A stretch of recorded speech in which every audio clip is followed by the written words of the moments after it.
Leadership Preparation Webinar Series, Transformational Leadership, Applying Turbulence Theory to Educational Leadership in Challenging Times, Part 1. The Office of Leadership Development and School Improvement is comprised of an executive director reporting to the Assistant State Superintendent, coordinators for school improvement, academic improvement, and leadership development, as well as leadership specialists. Our office has three main goals: fostering the growth of effective leaders, ensuring valid and reliable evaluations, and raising the quality of education. We provide targeted professional learning experiences and resources to equip current and future leaders with the skills and knowledge required for successful school and district leadership. We oversee the development and implementation of Maryland's teacher and principal evaluation system. Training, guidance, and support is provided to local school systems in the implementation of fair and valid evaluations. Lastly, we provide customized professional learning experiences and support informed by data and grounded in effective practices to improve school performance. To earn continuing professional development credit, in order to receive 1 credit, you must view 5 webinars, including Part 1 and Part 2. Additionally, you will complete 3 hours of experiences per webinar to include pre-work, participant guides with the webinar, and extension activities. In order to receive 2 CPD credits, you must watch all the webinars in the series, including Part 1 and Part 2. Then you will complete 3 hours of experiences per webinar to include any pre-work, participant guides with the webinar, and extension activities. In order to submit your materials, please complete the Google form found in the description below the video. Let's meet the presenter, Stephen J. Gross, Professor Emeritus of Educational Leadership at Temple University and Founding Director Emeritus of the New Deal Democratic Ethical Educational Leadership.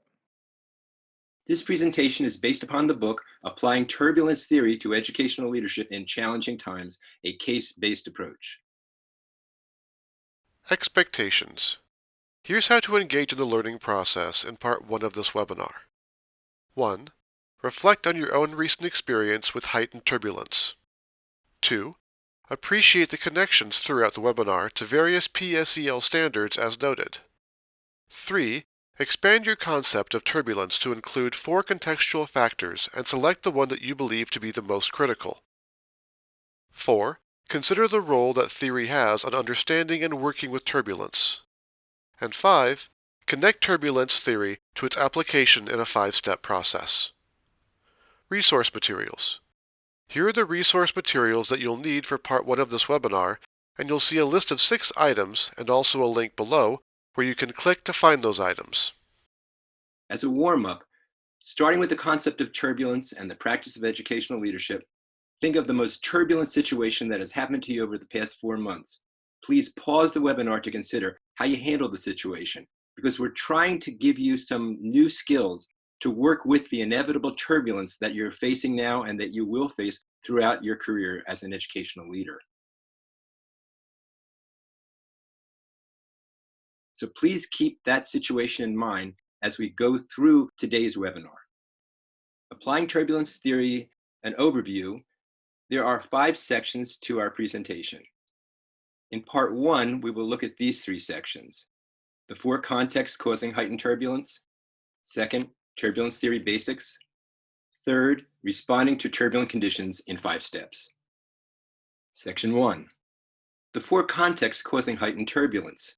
You'll see an asterisk after the word turbulence, and that relates to the PSEL standards that are contained in this part of today's webinar. Do be looking for those PSEL standards as we go through the series in Parts 1 and Part 2. You see the word context in the middle of that circle, and then you see 4 small circles orbiting that context. The idea is that schools are not sealed environments. What's happening beyond the school boundaries is having a direct impact on you, your staff, faculty, especially the children, their families, and the community. And I've looked at four, and I'm going to share these with you, four areas, including security, economics, the environment, and technology. And as we look at these, I want you to consider how the pandemic is having an impact on all of them. It's something we're living with right now, trying our best to make education work for our young people at a time when it's harder than ever. But not only that, I want you to think as well of the struggle for racial justice in the wake of the murder of George Floyd and so many other African Americans. So we have a social justice movement going on. We also have a pandemic going on right at the same time. And as if running schools wasn't hard enough, we've got these incredibly important facts living with us all the time. Let's look at security as the first context to look at. We've had a century of international insecurity.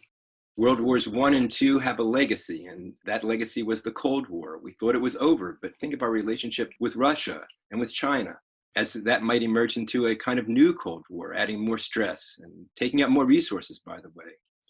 There's current international hotspots like Yemen and the Ukraine, North Korea, Iran, Nigeria, Afghanistan, Syria, and Iraq. And there are challenges to individual and group security. Police killing of African American women and men across the country for so long, what a tragic, horrible fact of our national life that is. Up to 70% of women experiencing violence in their lifetimes. The crisis of immigration and migration that's in our politics now, but also the politics of the whole world. And the shootings in churches and synagogues and mosques over the past several years. There's also the question of violence to our world's young, the most innocent, the people we work with all the time, children. Parkland, Florida is just one example. Sandy Hook was another. And it's not just a question of the United States, but a question of Europe, such as Norway and Germany, France, and our border to the north, Canada. And during this pandemic, here's a question that we face every day. How do we create safe and effective learning environments for our students, faculty, and staff members? And how do we respond to the pandemic's threat to African American and other people of color who are disproportionately hit at higher levels, who are often the essential workers who have to show up at work, who don't have the ability to work remotely, and are overexposed, and oftentimes working at lower salaries, so they have fewer resources? This is a crisis of equity, fairness, and decency, in my opinion. And so as a young lady's holding up that sign that says, "Is it me or is it we?" Security questions we should be asking include, how do we help our schools become places of true security through social justice and equity? The next area is economics. We have a divided society where the income gap, as you can see on the bar chart to your right, is huge. So that those at the very right, the tiniest group, less than 1%, are doing so well, but those at the left are doing so badly. It's a widening income gap. We have unequal and inequitable funding for public schools that has direct implications for all the other areas. How will we do our best? How will we work with students if things are in this condition? Teacher salaries and administrator salaries are also in this area of problem. Why is it that teachers in some states have to have second jobs and need to moonlight as Uber drivers or work at Walmart as greeters? There's nothing wrong with being an Uber driver or working at Walmart. But why is it that a teacher needs to be burdened with the incredible responsibilities of being an educator and at the same time need to have a second job? Looking at areas of real trouble, the student loan bubble is crushing $1.5 trillion in 2018. This is keeping people from starting their lives, from getting married, buying a house, and doing the things that we think are the normal progression of life in our country. But you can't do it when you're being overburdened with tremendous debt. Another economic fact is the neoliberal reforms that we've lived with for the last 20 years, including high-stakes testing and privatization, and a punitive culture that says if there's a problem in our society, the schools have to handle it and own it, which I think is unfair and incorrect. And second of all, that if equity in terms of achievement can't be realized, we can blame teachers or blame school administrators. And again, that's quite unfair. More pressure, and again, without the responsibilities to even respond to that. Segregated housing has a true cost. So the poor and people of color have been systematically segregated because of housing policy that's existed for actually a half a century. Redlining is nothing new. What this means is that those people are being forced into the position of being renters rather than owners, and are therefore subject to eviction at a time when they need the housing the very most, and relates to this fact as well, that African American family wealth is equal to only 10% of white family wealth. A large portion of this problem is caused by the fact that you need to own a home to pass along that wealth to the next generation. As we saw in the previous slide, that's not happening nearly enough for people of color, African Americans especially. And so we have this cartoon. The wealthy suburban high school on the left gets $21,000 per child. The poor district on the right gets $12,000 per year per child. And we're saying reparations, but all the injustice was in the past. Well, of course, the long, terrible shadow of unfairness and lack of justice and inequity casts itself upon ourselves today. And if we don't change it, will cast itself upon the future. Some thoughts for school leaders and school system leaders. We need to look around and say, whose family just lost a job? Is the community becoming gentrified? How many families are just one paycheck away from being homeless? And are our children facing homelessness right now? Is food insecurity reality? This is all too true for too many schools, urban schools, and also rural schools. Economic questions we might wonder. How should we advocate for our most needy school children and their families in a time of pandemic? The environment. The reality of global warming cannot be denied. We've been told that we have but 10 years to solve a problem that's been brewing for the last half century at least. Here we see the catastrophe of waste, veritable islands, huge islands of floating plastic that does not become dissolved, floating in our seas. And what are we going to do about it?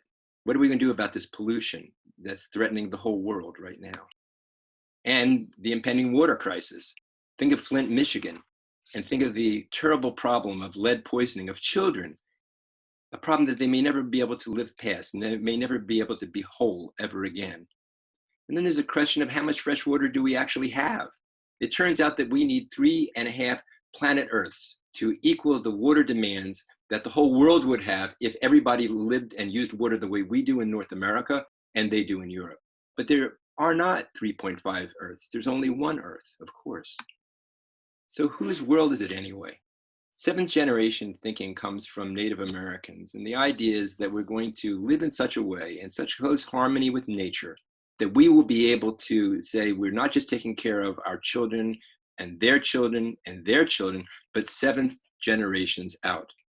How much empathy are we willing to have for the people who will inherit this planet from us at a time when we will never see them, but we owe them so much because, in fact, it's true, we are borrowing the world from them right now.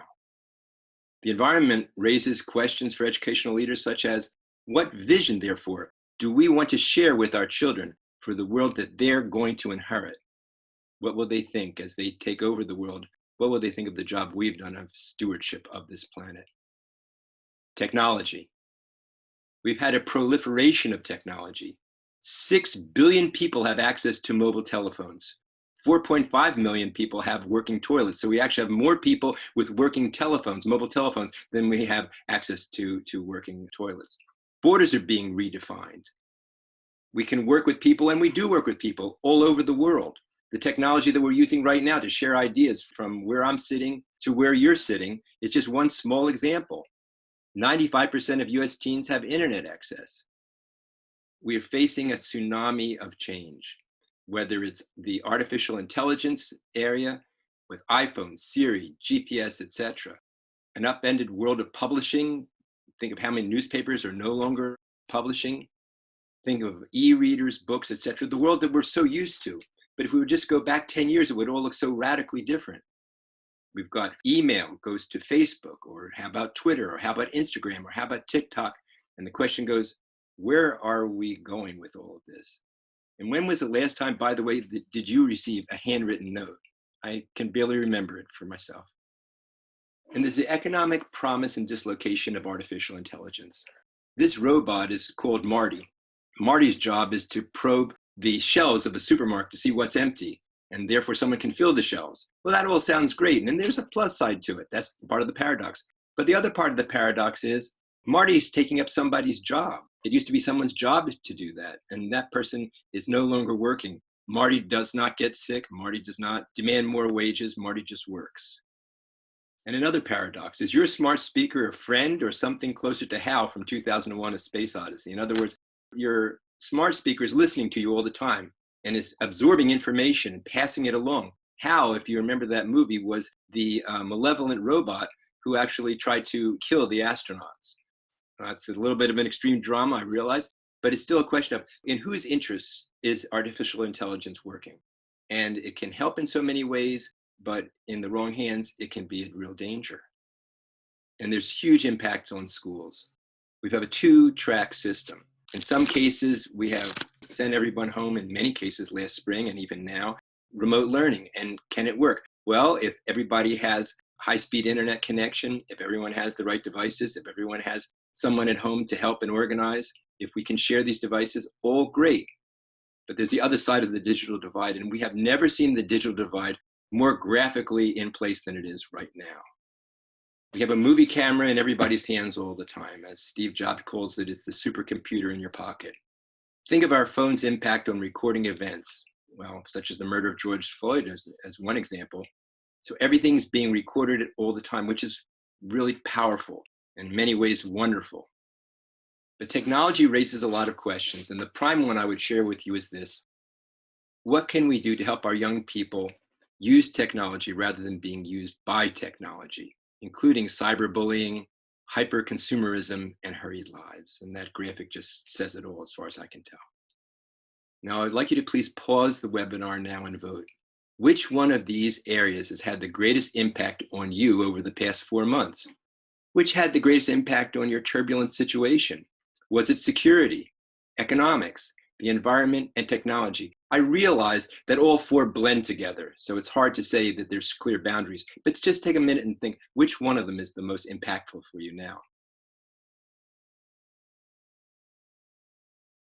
Now, the next question. How might theory help us work with this difficult context? Clearly, I hope I've made the case that there's a lot of turbulence going on. But how can we use a theory to help us guide ourselves through the turbulence and not run away from it, but work with it?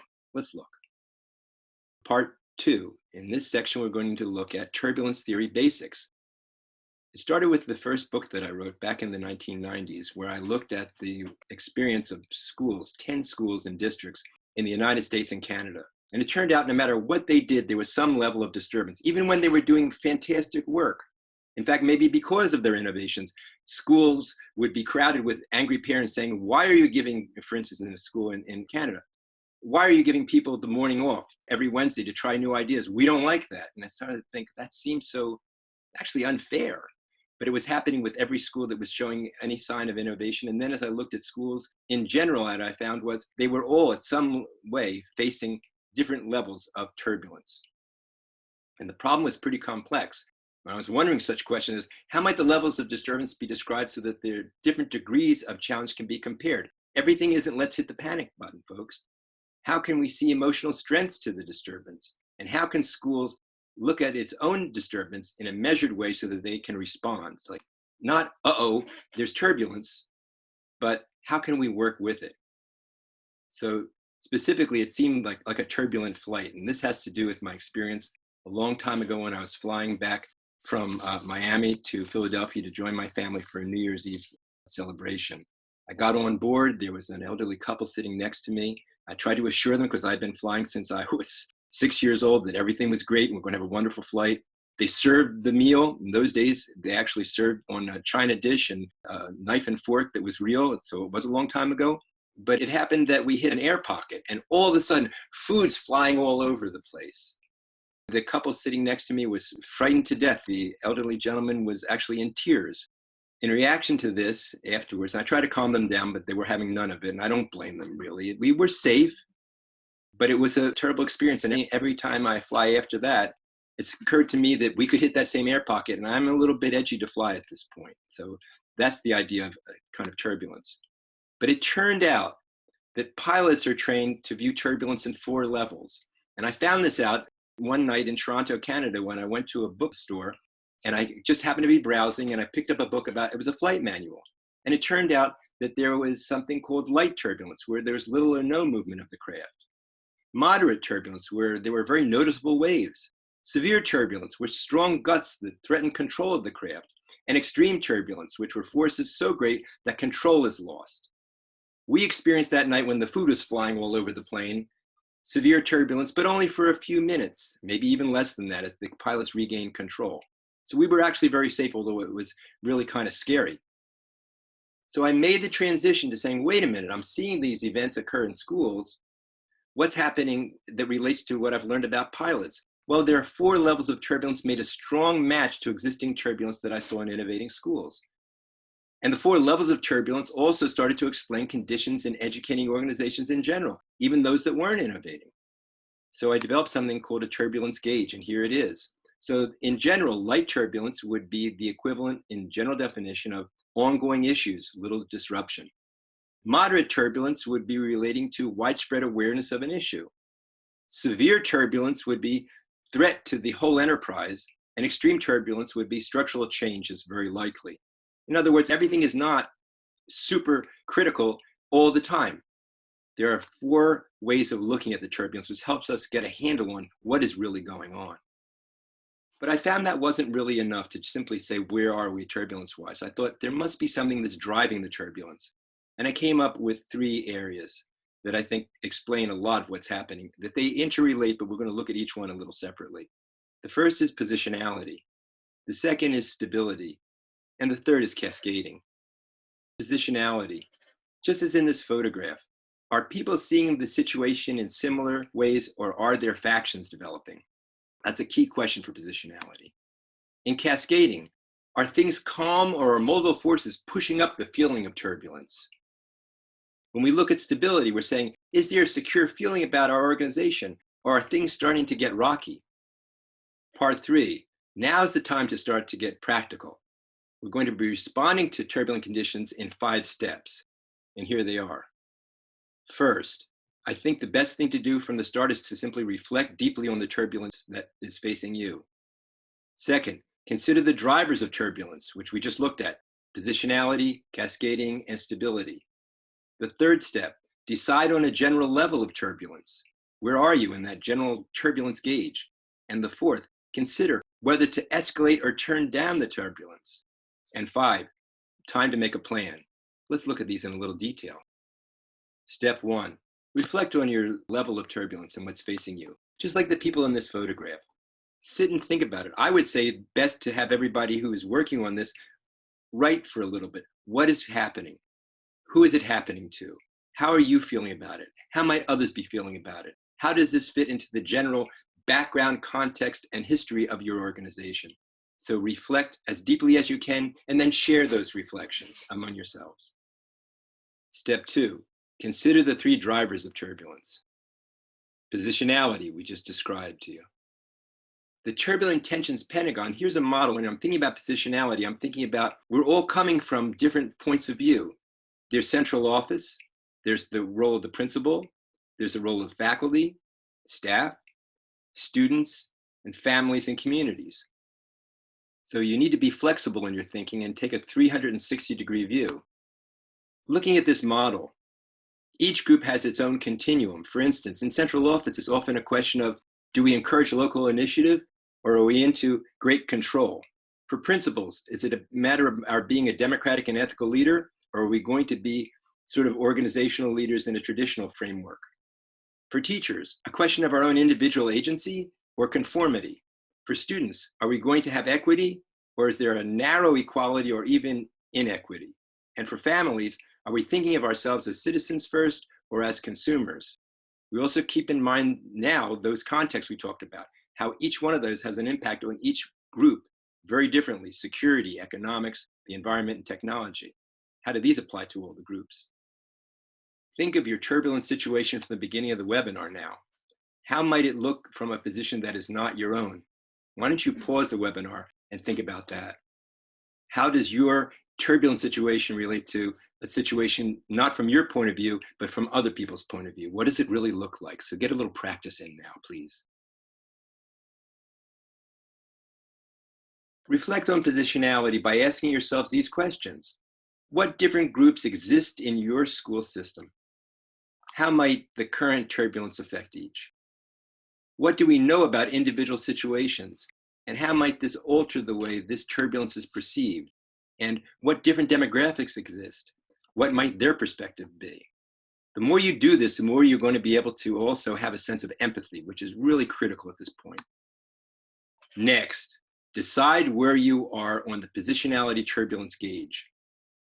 Look at it below. Is it light, where most people seem to be seeing the issue in the same way? Or going down to moderate, where 2 or 3 factions seem to be developing? Or is it severe? Multiple factions are moving towards action. Or is it extreme? Critical differences among factions are redefining the school and community. New alliances are starting up. The next driver is cascading. How are things going? Are things calm? Or are multiple forces pushing a feeling of turbulence? Here are some questions that you could be asking around cascading. To what extent are chronic external internal conditions having an enhanced impact on your school? In what ways are typical periodic external or internal conditions having an enhanced impact on your school? And how are flare-up external internal conditions having an impact on your school? Some things are happening all the time, they'd be chronic. Some things happen every year or two, periodic. And some things are flaring up. I would say the issue of coronavirus is a perfect example of that last one, things flaring up. And what impact are they having on your school? And now let's look at the cascading turbulence gauge, light to extreme. Light would be there's calmness and little sign of new conditions complicating the situation. But at the extreme level, look at that. A torrent of forces sweeps away almost all other issues as the current order seems destined to transform. Where are you on that gauge?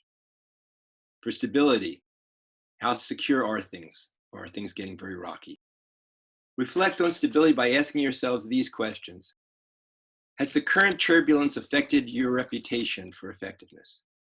In what way have current conditions impacted support from families and the wider community? To what extent have current conditions altered the confidence of those who we directly report to, such as building, district, system, regional, state, and national levels? And now, decide on where you are on the stability gauge. For instance, is it light, a solid reputation for effectiveness supported by concrete evidence? Is it moderate? Cracks in the image of the organization are starting to show. Is it severe? Trust from multiple directions has eroded, and so forth. Or extreme? Most stakeholders are expecting continued volatility. Personnel shifts are taking place.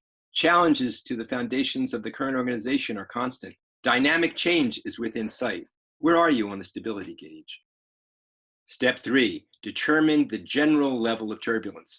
What that means is you take your evidence from all of those areas, and you then say, well, based on where we are, positionality, cascading, and stability-wise, we are either at light, moderate, severe, or extreme turbulence in general. Then you're ready to go to step 4. Consider whether to escalate or tone down the turbulence level. And here you see a group of people making a serious decision. It is natural for you to want to tone down the turbulence level. I don't doubt it for a minute. We want to have a sense of control, and turbulence gives us a sense of losing control, of being afraid. However, there's an energy that comes from turbulence, and that might open the door to innovation, might open up the way to see things in a whole new light and take your organization, believe it or not, forward. You know, a crisis is a dangerous thing, but it could be an opportunity for change.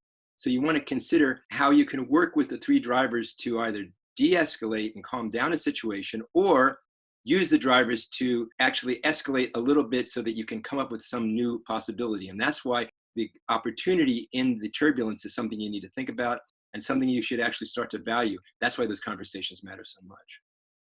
Step 5, from all of this, now you're ready to make a plan. And the plan needs to be built with individuals such as families, faculty, administration, students, and community. I don't think it's a very good idea to cook up a plan and then try to sell it. I think what you're needing to do is to say, how do we build with people? And this is because leadership should be shared among yourselves as leaders in terms of building leaders, but also with district leaders and also faculty members, students, families, and community. You'll have your best chance of working things out if you build the plan together. But remember this, turbulence is a movie, not a snapshot. What I mean by that is things are constantly changing. It's an argument that's pretty easy to make if you look at the news and what's happening around the world right now. what's happening in our lives day to day is so changing that it means that one reading of the situation is not enough. You need to revisit it fairly constantly. Where are we? A few days later, where are we, etc., so that you can see where's the movement. Where is it? It's a movie, in other words. It's really not just a snapshot. And so this work is something that we have to build as a kind of habit of mind of how we work. So to sum up, we looked at the 4 contexts causing heightened turbulence. We also looked at theory of turbulence in terms of at least its basics. And then how do you put it to work? Responding to turbulence theory in 5 steps. So with this as a background, you'll be able to go to part 2, where there'll be an application where you're going to actually work through a real problem. Thank you very much for paying attention to part 1. And here are some helpful resources for you to have in terms of books and places that you might want to check into as you take your work on turbulence theory a little further. The Office of Leadership Development and School Improvement would like to thank you for participating in the Leadership Preparation virtual webinar series. We hope you found this particular webinar informative and beneficial to your work as you prepare as a leader. To access the webinar series and find additional resources, please visit the Maryland Resource Hub. The Maryland Resource Hub can be located at marylandresourcehub.com. That is MarylandResourcehub.com.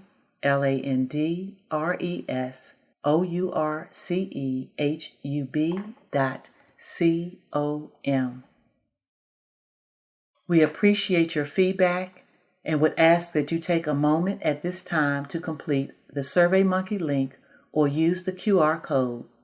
The feedback that you provide to us will inform our work in the office as we develop additional resources to support you in the field. Again, thank you very much for your time in completing the feedback. As a reminder, the continuing professional development credits are available to you for this Leadership Preparation webinar series. To receive 1 credit, you will need to view 5 webinars, parts 1 and 2, and complete 3 hours of experience for the webinar. That would include the pre-work, viewing the webinar, and completing the participant's guide, as well as extension activities related to the webinar. To receive 2 CPD credits, you will watch all 10 webinars, parts 1 and 2, and complete 3 hours of experience per webinar. Again, it would include the pre-work, viewing the webinar and completing the participant's guide while watching, and extension activities related to the webinar. After you have completed the work, you will then submit all of the materials to the Google Form link listed. If you need to contact us with any questions for any reason at the Office of Leadership Development and School Improvement, you can contact Ed Mitzel, Executive Director, at edmund.mitzel@maryland.gov. That is edmund.mitzel@maryland.gov. Or Dr. Lori Ellis, Coordinator for Leadership Development, at lori.ellis@maryland.gov. That is lori.ellis@maryland.gov.